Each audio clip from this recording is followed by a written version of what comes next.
While cocaine is definitely illegal, there is some interesting science behind different ways to make it, what it used to be used in, and how to detect it. What people actually consider cocaine is a hydrochloric salt cocaine HCl.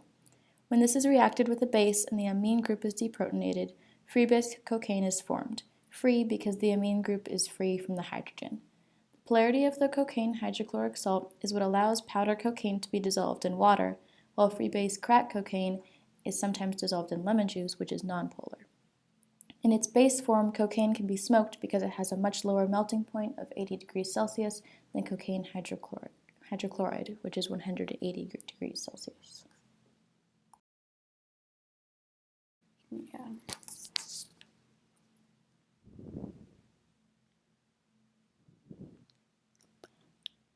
The synthesis of cocaine uses many organic chemistry techniques, including acid-base extraction, organic solvent extraction, and filtration.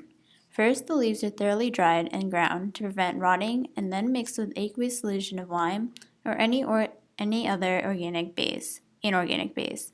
To separate the cocaine from the leaves, kerosene, an organic solvent, is added, and the mixture is stirred vigorously or even stopped on by the workers.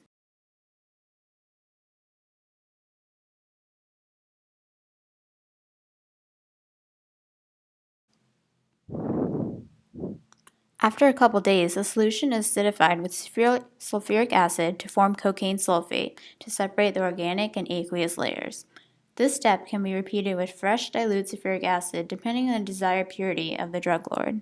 The aqueous layer containing the cocaine sulfate is neutralized with base, lime, or any other carbonate to separate the cocaine sulfate from the sulfuric acid. It precipitates out as a yellow semi-solid and is filtered.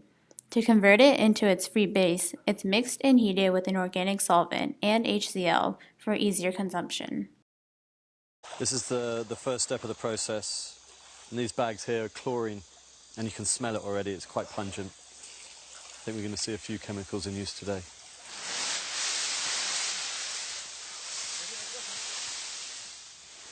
A toxic cocktail of chemicals is used to extract the cocaine from the leaves: bleach, kerosene, and sulfuric acid.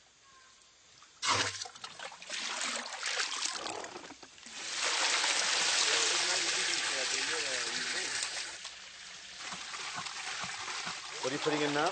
Kerosene. Kerosene.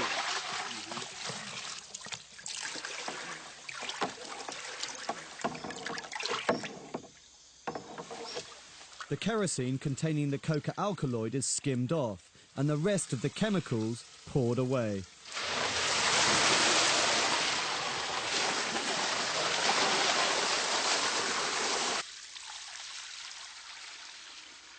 This toxic brew is then strained and the residue heated. His outlay in this has been about $900 US.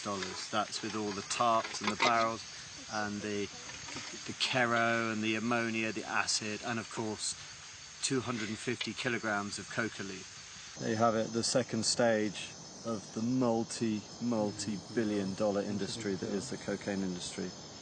Really surprising. I was expecting, white fluff, but from here that will go to a laboratory where it becomes cocaine as we know it. Because commercial use of cocaine is illegal, it is important for labs to develop ways to detect cocaine use. One way to do this in a scientific setting is TLC chromatography. The United Nations Office of Drugs and Crime conducted a TLC test with cocaine samples using different solvents shown above. They found using solvent A, the spot was UV active. In solvent B, a blue spot was observed, and in solvent C, an orange spot appeared. Using the results from these tests, you could run a sample under the same conditions to help determine if the sample contains cocaine. The more common method, though, is gas chromatography and mass spectrometry. For example, in gas chromatography, you could take a solid, crush it, and dissolve it in a solvent like methanol and compare it to a standard sample that is prepared the exact same way that has cocaine in it. You could compare the retention times and the mass spectrum. In real life, some tests that are used are sweat patches, urine samples, and hair samples. Sweat patches are a new and upcoming technique. In a study that was done by the National Development and Research Institute showed that a dose of cocaine could be detected for up to 24 days, but with a urine sample you can usually only detect a dose between 2 and 4 days after. The study also showed that the sweat patches agreed with urine samples 93% of the time. To validate their findings, they compared their results to gas chromatography and mass spectrometry and found that the sweat patches had 94% specificity and 97% sensitivity. So the significance of this is that we need to develop a very cheap way to test for drugs, but have it be more efficient and accurate than urine samples. Hair samples are also used and are very efficient in that cocaine can stay in hair for up to 90 days, but hair samples can sometimes be harder to obtain than urine samples. While the natural synthesis of cocaine was discussed, cocaine can be formed from scratch, but it has low yields and purity due to the possible formation of inactive enantiomers and byproducts. The detection techniques rely on its unique structure and specifically looks for econine methyl ester and benzyl econine, two distinct metabolites found in urine, formed by the body and cocaine. The TLC and mass specs shown on the slide are from a study analyzing 7 samples of cocaine retrieved from various regions and methods of formation. As you can see, the mass spec shows a base peak of 304 with no fragmentations. Cocaine was traditionally used by indigenous people in the Andean region for brewing in tea. This in fact causes no harm and is in fact beneficial and healthy. Farmers would also chew the coca leaves with an alkaline substance over a few hours to release the cocaine and suppress hunger, thirst, pain, fatigue, as well as altitude sickness. This process is called aculico. Coca is considered sacred with indigenous cultures and is especially established in northern Argentina with a use that is comparable to coffee in the United States. In the late 1800s, cocaine was used for quick numbing abilities in products such as toothache drops, nausea remedies, and sinus pain cures. The harmful and addictive qualities of cocaine weren't well known until the early 20th century. Today, cocaine is used as a topical anesthetic before procedures and surgeries. Special techniques are also used in order to ensure that it isn't absorbed too fast into the skin and it doesn't cause any harmful effects. You know, this was me 5 years ago, and it's still me. Because I confess I'm a waistline watcher from way back. Well, that's enough for today. Now for a lively lift. Ice-cold Coca-Cola. There's no waistline worry with Coke, you know. Actually, this individual size bottle has no more calories than half a grapefruit.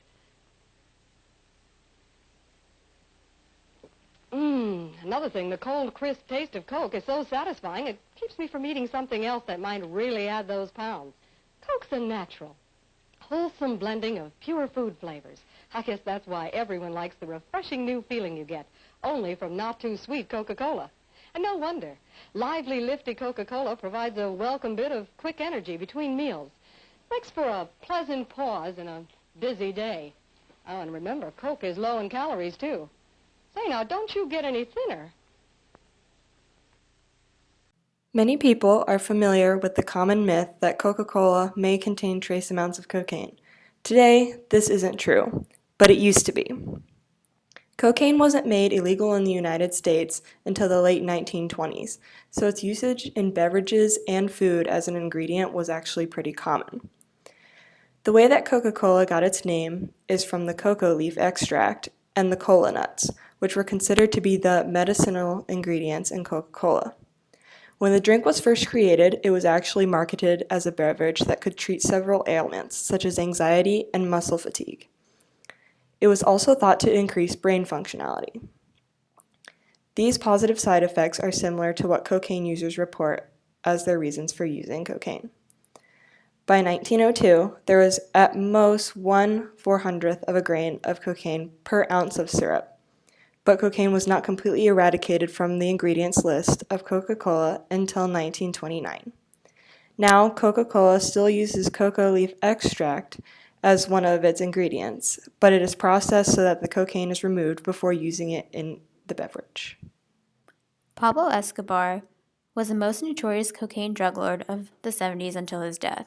80% of the U.S.'s supply came from Escobar since his first expedition in 1975.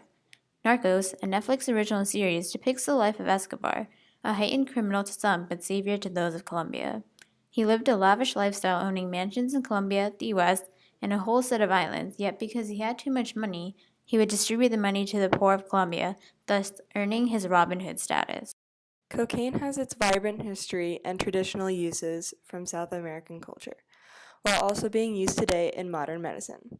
Although the chemistry is fascinating, cocaine is illegal and detrimental to one's health.